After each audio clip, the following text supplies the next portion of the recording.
تو اس نے لکھا ہے کہ جو یہ عقیدہ رکھتا ہے کہ داتا صاحب علیہ ہماری پکار سنتے ہیں، ہماری مشکلات کو حل کرنے کی طاقت رکھتے ہیں، قبر میں زندہ ہے، تو اس قسم کا عقائد رکھنے والا بندہ مسلمان نہیں ہے، مشرک ہے۔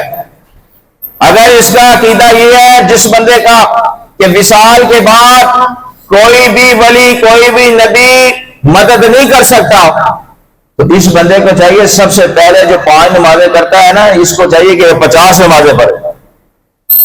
5 کیوں پڑھتا ہے؟ 5 اس لیے فرض فرمائی کہ موسیٰ علیہ السلام نے 50 سے 5 کروائی ہیں، حالانکہ اگر رب ذوالجلال چاہتا تو خود ہی 5 نمازیں فرض فرما دیتا۔ مصطفیٰ علیہ السلام فرماتے چاہتے تو خود ہی 5 کروا لیتے، لیکن آقا پاک علیہ السلام نے ایسا نہیں کیا، رب کائنات نے ایسا نہیں کیا۔ کس وجہ سے؟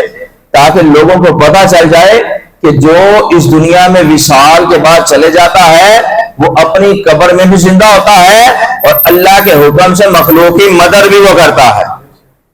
مدد کس کی وجہ سے کرنی ہے؟ اللہ کے حکم کی وجہ سے۔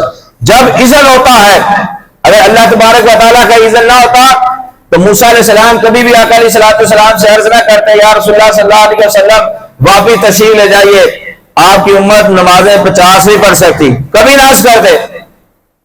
امام الانبیاء علیہ السلام موسیٰ علیہ السلام کے بھی نبی ہیں، لیکن امام الانبیاء علیہ السلام خاموش رہے۔ موسیٰ علیہ السلام کی بارگاہ پاس آتے ہیں، پھر رب کائنات کی بارگاہ میں جاتے ہیں، پھر موسیٰ علیہ السلام کے پاس آتے ہیں، 50 کی 5 نمازیں رہ جاتی ہیں۔